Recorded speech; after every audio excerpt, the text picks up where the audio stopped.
It's a cloudy morning on Tyran 4, the vast orbital hub where humanity and a dozen alien species mingle uneasily. The air is thick with the hum of conversation, the clink of tools against metal, and the occasional musical trill of an alien's laughter. Elias Marlowe stands in the main concourse, a cup of bitter Jeshka root tea in his hand, staring at the challenge that has just appeared on the screen in front of him. A duel requested by Talith, one of the Andern Collective's most prominent envoys. And for what? A minor misunderstanding at last week's trade summit? What's it say? Asked Donovan, his closest friend and fellow human envoy.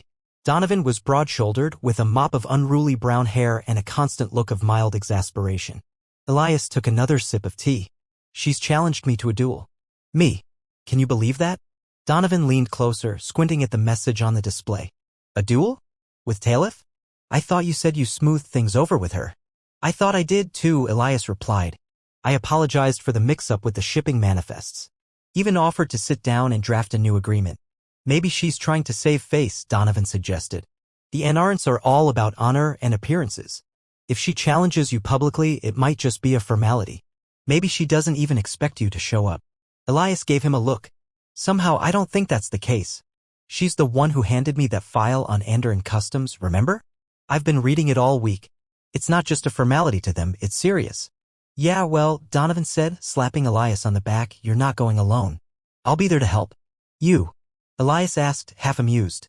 What are you going to do, Donovan? Throw yourself between me and her blade. First of all, I'm hoping it doesn't come to that. Second, if you're walking into some kind of Andern deathmatch, you're going to need someone to carry you out if it goes south. Donovan grinned, but there was an edge of sincerity in his voice. Elias chuckled despite himself. Thanks. That's comforting. Look, let's think this through, Donovan said, lowering his voice as they stepped away from the bustling crowd. You've got 3 days, right? Plenty of time to figure out what she really wants. And if you decide to go through with it, you're going to need a plan. Plan? I don't even know how to hold a weapon, Donovan. The last time I held anything remotely sharp, it was a carving knife at Thanksgiving. Good thing you've got me, Donovan said. I was in the Academy's fencing club, remember? I'll teach you the basics.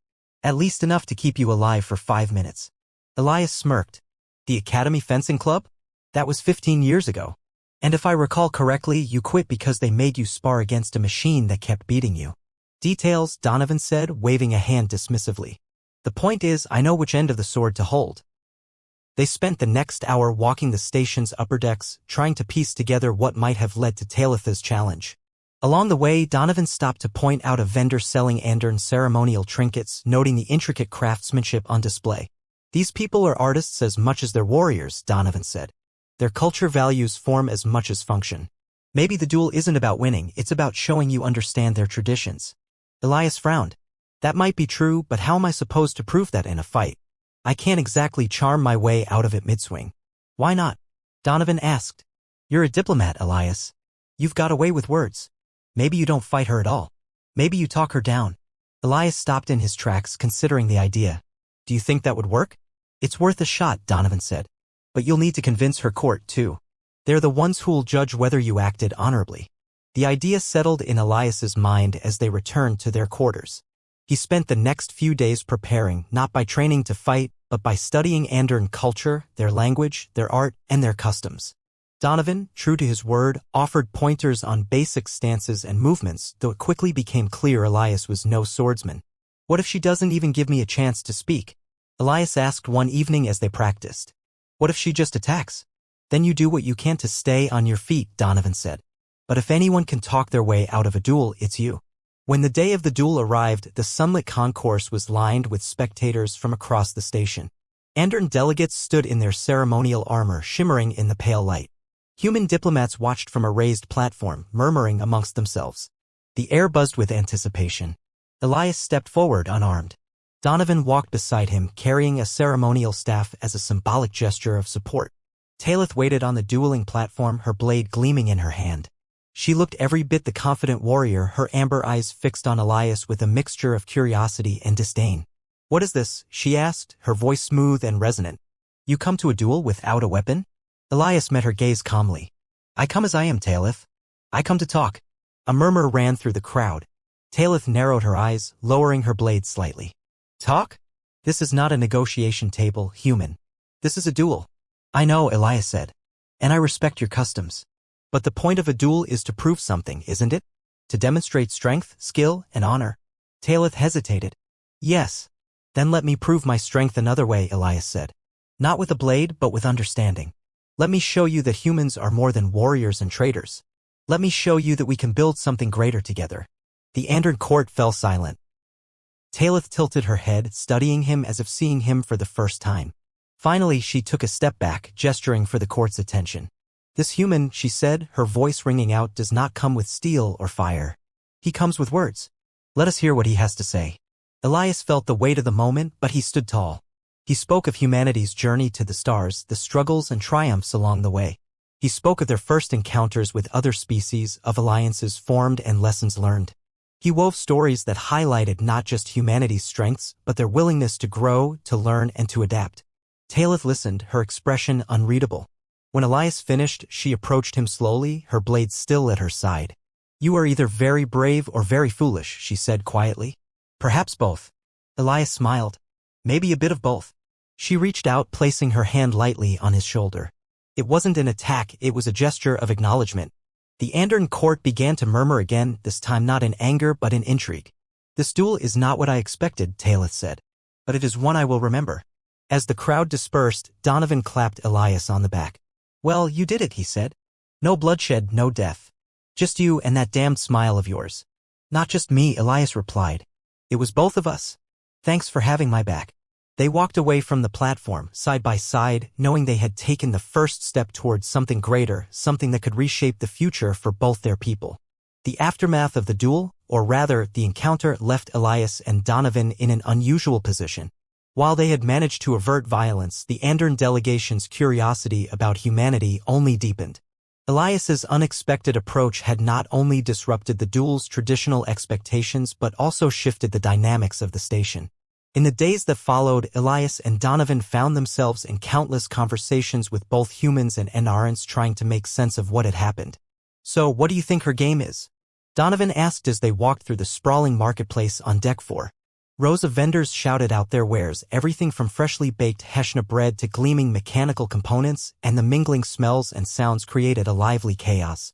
I'm not sure it's a game, Elias replied, sidestepping a merchant holding a rack of translucent fabric. I think Talith genuinely wants to understand us better. But her way of doing that is unconventional. Unconventional? Donovan snorted. She challenged you to a duel, man. If that's her idea of getting to know someone, remind me never to ask her out for coffee. Elias chuckled. Yeah, it's a bit more intense than I'm used to. But think about it, she could have just dismissed us as brash newcomers, barely worth her time. Instead, she took a risk. She wanted to see if we were more than just traders and soldiers. Fair point, Donovan conceded. But where does that leave us now? Is this just a one-time deal, or do you think she's planning something bigger?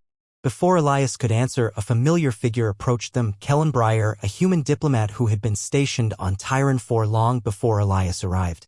Kellen was older, grayer, and carried himself with the weary grace of someone who had seen it all and survived to tell the tale. Elias. Donovan, Kellen greeted them with a nod. Mind if I walk with you? Of course, Elias said. What's on your mind? Kellen fell in step beside them, his sharp eyes scanning the marketplace as he spoke. I've been hearing rumors about the Andern court. Some of them are intrigued by what you did during the duel. Others think you made a mockery of their traditions. Mockery? Elias frowned. I wasn't trying to insult anyone. I know that, Kellen said. But Andern culture is steeped in tradition. They're not used to someone coming in and flipping the script. Some of them see it as a challenge to their authority. Great, Donovan muttered. Just what we need, more enemies. It's not all bad, Kellen added. The fact that Talith didn't cut you down on the spot says a lot. She's one of the most respected voices in the collective. If she sees something worthwhile in you, others might follow. Others, Elias repeated thoughtfully. So you're saying there's a chance we could turn this into something positive? Kellen nodded. A small chance, but it's there. You just have to be careful how you handle it. One wrong move and the Andern delegation could shut us out completely. They stopped at a vendor's stall selling delicate Andern sculptures, small, intricate pieces carved from a shimmering crystalline material. Elias picked one up, studying the tiny details. What's this one supposed to be? He asked the merchant, a stocky human woman with streaks of silver in her hair. That's a Kinvara, she replied. A type of Andern sea creature. It's said to symbolize trust and harmony. Elias turned the sculpture over in his hands. Trust and harmony, huh? Thinking about picking one up for Talith? Donovan teased. Not a bad idea, Elias said. If I can find a way to show her we're serious about working together, it might help. That's not a bad instinct, Kellen said. A gesture like this, something that shows you've taken the time to understand their culture, it could go a long way. Elias paid for the Kinvara sculpture and slipped it into his jacket pocket. As the three men continued through the marketplace, Donovan couldn't help but shake his head. You're really going all in on this, aren't you? He asked. Why not? Elias said with a smile. We're already out on a limb. Might as well see where it leads. Back in their quarters, Elias and Donovan pored over Andern texts, looking for clues on how to deepen the relationship with Talith and her people. They set up a makeshift library of data pads and holographic displays, each one flickering with excerpts from Andern history, philosophy, and art. The two of them worked side by side, trading notes and theories late into the night. Look at this, Donovan said, pointing to a passage in one of the cultural anthologies. They have a whole series of rituals that revolve around shared creation. Like building something together or crafting a piece of art. It's considered one of the highest forms of collaboration. That's interesting, Elias said. It sounds a lot more personal than just signing a treaty or making a trade agreement. Maybe that's what we're missing, something tangible we can create together. Yeah, but what? Donovan asked. We're not artists. I mean, I can barely draw a stick figure, and you're more of a words guy. Elias thought for a moment. What about something practical? A project that benefits both sides, something small to start, but meaningful. Like what? A community garden? Donovan asked, half joking. Not a bad idea, Elias said. Something that shows we can work together, that we can trust each other. The next day, Elias presented the idea to Talith. They met in one of the station's observation lounges, a quiet space overlooking the swirling gas giant around which Tyran 4 orbited. Talith was already there when Elias arrived, her back to him as she gazed out at the endless horizon. Elias, she said without turning around. You've come to plead your case again? Something like that, Elias said, stepping up beside her. He held out the Kinvara sculpture, its crystalline surface catching the light. I thought you might appreciate this. Talith turned, her amber eyes flicking down to the sculpture. She took it from him carefully, studying it in silence. You know what this represents? I do, Elias said. It represents trust and harmony. And that's what I want to build with you. She looked up at him, her expression unreadable. And how do you propose we do that? Elias hesitated for only a moment. I was thinking we could start with something simple. A project we could work on together, something that benefits both of our people. Talith's gaze softened just slightly. A project? And what sort of project do you have in mind? Well, it could be something practical, Elias said. Maybe a shared space here on the station. A garden or a workshop. Something that shows we can create together rather than just argue or trade. She considered his words carefully, turning the Kinvara over in her hands. Finally, she nodded. Very well, Elias Marlowe. I will consider your proposal. But know this, trust is not given lightly among my people. You will have to prove yourself. Elias smiled. I wouldn't expect anything less. As he left the observation lounge, Elias felt a small spark of hope. No, not hope. A chance. A chance to prove that humans and Narrans could not only coexist but thrive together. And he wasn't going to face it alone. Donovan, always quick with a joke and ready to lend a hand, was right there beside him, ready for the next step. The next morning, Elias and Donovan met at their usual breakfast spot on the station's primary promenade. The air carried a faint tang of recycled oxygen, mingling with the scent of hot spiced pastries and strong alien brews. Their usual table overlooked a bustling junction where humans and Narrans passed by in a blur of metallic tones and cloth swaths, each immersed in their own worlds. All right, Donovan said, stirring his mug of Tarshak tea. You talked her into it. Now what? Do we just start planting seeds? Elias chewed on a bite of fried mashroot, his brow furrowed. It's not just about planting a garden. It's about showing we can work together, side by side, building something. If we can create a shared space, something meaningful, then we're showing, not telling, that cooperation is possible. Donovan snorted. Sounds great on paper. But in practice, we're talking about humans and Narrans doing manual labor together. Have you seen how different their tools are? Or their methods? It's not exactly grab a shovel and get started. Which is why we're going to have to be flexible, Elias replied. We'll let them show us their way and we'll show them ours. The key is making it a collaboration. Donovan leaned back in his chair, arms crossed. Fine. But just so we're clear, this is going to be messy. I hope you're ready to roll up your sleeves. Elias smirked. Donovan, when have I ever been afraid of a little mess? By mid-morning, they were in one of the stations and used storage bays, now cleared and designated as the project's workspace. The space was massive, with high ceilings and walls lined with crates and containers. It smelled faintly of metal and lubricant, a reminder of the station's utilitarian design. Talith arrived with a small group of Andern volunteers, each clad in light work robes and carrying a variety of tools. They moved with deliberate precision, their every motion seemingly choreographed. When Talith saw Elias and Donovan waiting, she inclined her head in a brief nod. "Elias." "Donovan," she greeted. "You brought no tools?" "Not yet," Elias said, smiling. "We thought we'd start by understanding how you work first." One of the Andern volunteers, an older male with silvery hair and a serious expression, gave a low huff of disapproval. Talith shot him a sharp glance, and he quickly fell silent. "Very well," she said. "We will begin by assembling the foundational supports. Follow closely and do not interfere unless instructed." Elias and Donovan exchanged a glance. Donovan muttered under his breath, "Guess we're interns now." Talith and her team began unpacking long, slender poles from a nearby crate. The poles were composed of an iridescent material that shimmered under the bay's lights. The Anarans worked in unison, speaking in low tones as they carefully aligned each piece. Elias watched closely, noting the way they handled the poles, delicate yet firm, as if balancing strength with respect for the materials. "Okay," Donovan whispered. "I'll admit it, they know what they're doing. What are we supposed to do now?" "Just watch," Elias murmured back. "For now, we learn."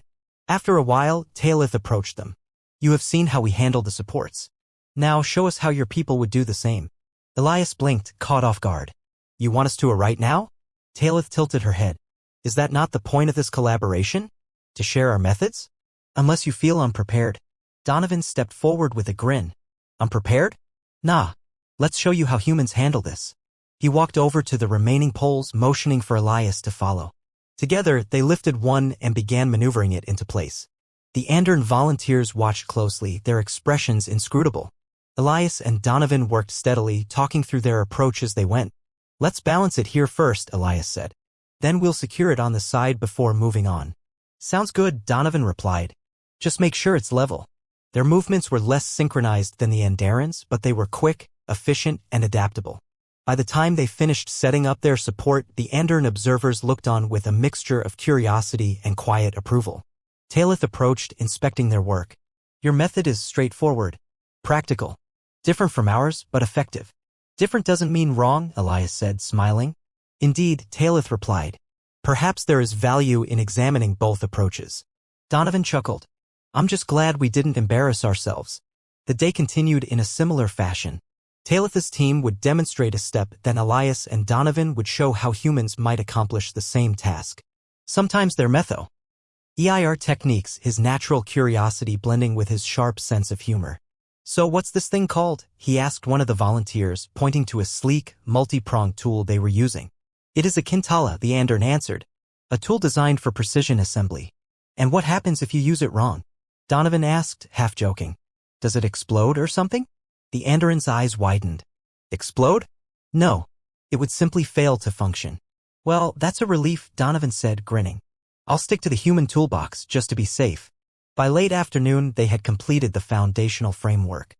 The once empty storage bay now held the beginnings of their shared project, a space that was neither fully human nor fully Andern, but something new created together.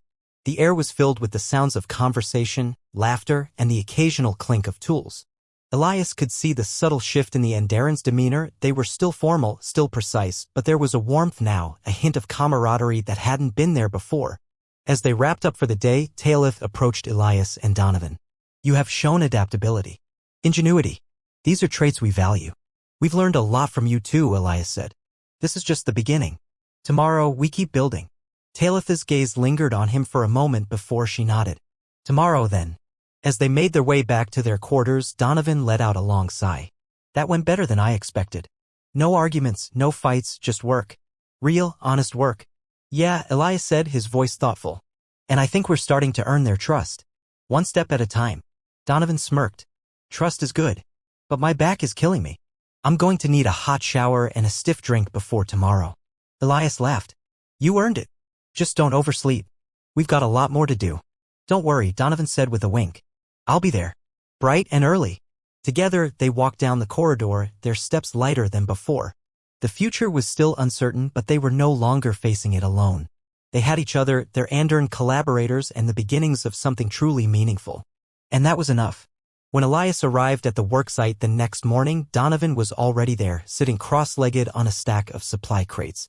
He had a steaming mug of something that smelled like coffee, and his usual grin stretched wide. Around him, the Andern volunteers were sorting tools and checking the supports they had assembled the day before.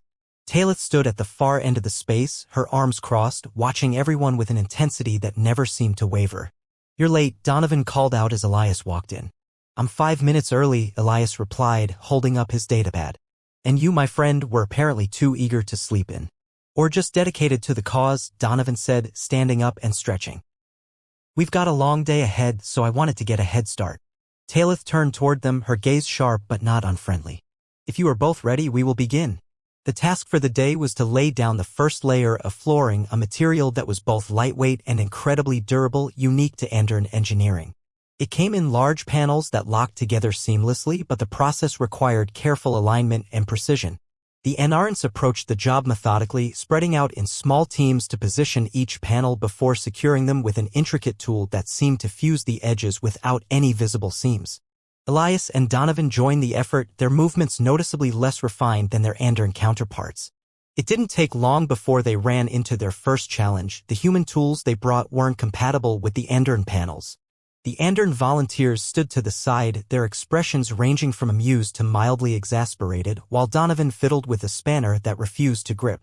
"Why is everything you guys make so perfectly smooth?" Donovan asked, looking up at the Andern volunteer who had been working beside him. "There's no edges, no bolts. How are we supposed to get a grip on this thing?" The volunteer, a younger Andern named Renak, tilted his head. "The design eliminates points of weakness. We do not rely on mechanical fasteners as you do. The tool you need is the iskalin." "Great," Donovan muttered, "except I don't have an iskalin." "Got one I can borrow." Renak stepped forward, holding out the sleek, multi-pronged tool. "I will show you how it works. Watch carefully." Donovan handed over the panel and watched as Renak positioned the tool along the edge, pressing a series of small switches. The tool emitted a soft hum and the panel's edge seemed to melt into place, forming a perfect bond with the adjacent piece. "Now you try," Renak said, offering the tool back. Donovan took it hesitantly, mimicking Renak's movements as best he could. He managed to line up the next panel and activate the iskalin. The hum was fainter this time, but the result was still clean. Donovan grinned. "Hey, I think I got it." "Good," Renak said with a nod. "Now keep going. We have many panels left." As the day wore on, the two groups fell into a rhythm. Elias found himself partnered with Talith, who demonstrated the proper way to align the flooring sections. Her movements were fluid, efficient, and exact, qualities Elias admired, even if he couldn't quite replicate them. "You're surprisingly patient," he said at one point, holding the panel steady as Talith adjusted it. "I expected more barking orders, less guidance." Talith glanced at him. "Anarans value precision. If you rush, you make mistakes. If you teach, you prevent them." Elias smiled. "I can see why they hold you in such high regard." "Flattery will not help you align this panel," she replied, though there was a faint glint of humor in her eyes. "Focus on your task." "Yes, ma'am," Elias said, doing his best to match her methodical pace. Across the room, Donovan was having a less harmonious experience. After several successful panels, he hit a snag when one of the panels refused to lock into place. He muttered a string of expletives under his breath as he tried repositioning it. "What's the problem now?" Elias called over. "This thing's warped," Donovan said, holding up the offending panel. "It won't line up no matter what I do." Talith stepped over, her gaze sweeping over the panel and the floor. "It is not warped. You have positioned it incorrectly." "Sure looks warped to me," Donovan replied. Talith knelt, taking the panel from him. She rotated it 90 degrees and slid it into place where it locked perfectly. "Your method is sloppy. Pay closer attention." Donovan rubbed the back of his neck, sheepish. "Right? Noted." As the hours passed, the Andern and human teams began to exchange more than just instructions. Renak showed Donovan how to adjust the iskalin settings for different panel types. In return, Donovan shared a trick he'd learned for checking alignment using a simple laser pointer. Elias and Talith, though focused on their work, occasionally fell into conversations about broader topics, the history of the station, the differences in their homeworlds, and the challenges of maintaining peace in such a diverse environment. "You speak as if your people are always seeking harmony," Talith said at one point, her tone thoughtful. "But your history suggests otherwise." Elias nodded. You're not wrong. We've made a lot of mistakes, wars, conflicts, divisions. But we also have a capacity for change, for learning. That's what we're trying to do here, isn't it? Find a better way forward. Talith regarded him for a long moment before returning her attention to the panel they were working on. Words are one thing. Actions are another. You have yet to prove that your people can sustain what you've begun. And what about your people? Elias asked, his voice gentle. What do you hope to get out of this collaboration? Talith's hands paused briefly before resuming their work. Understanding. Perhaps a new perspective. Elias smiled faintly. I think we're all hoping for that. By the end of the day, the first layer of flooring was complete. The once empty bay now had a solid foundation, the result of two groups learning, adapting, and creating together. Donovan leaned against a crate, wiping sweat from his brow. Well, he said, looking at their work, I'd say that's a damn fine start. Talith approached them, her expression unreadable as always. You have demonstrated that you can adapt. It is a start. High praise coming from you, Donovan said with a grin. Talith's gaze flicked to Elias. Tomorrow, we continue. There is still much to be done. Elias nodded. We'll be ready. As the Andern volunteers began packing up their tools, Elias and Donovan exchanged a glance. For all the challenges and missteps, they had made progress. Small steps maybe, but meaningful ones. As they walked out of the bay together, Donovan let out a low whistle. You know, he said, for all her sharp edges, Talith is not so bad. She's determined, Elias replied. Focused. I respect that. Sure, Donovan said with a smirk. But don't let her hear you say that. She might start to think you're going soft. Elias chuckled. Noted. They made their way back to their quarters, tired but satisfied. The foundation had been laid not just for the project, but for something greater. And tomorrow they would build on it together.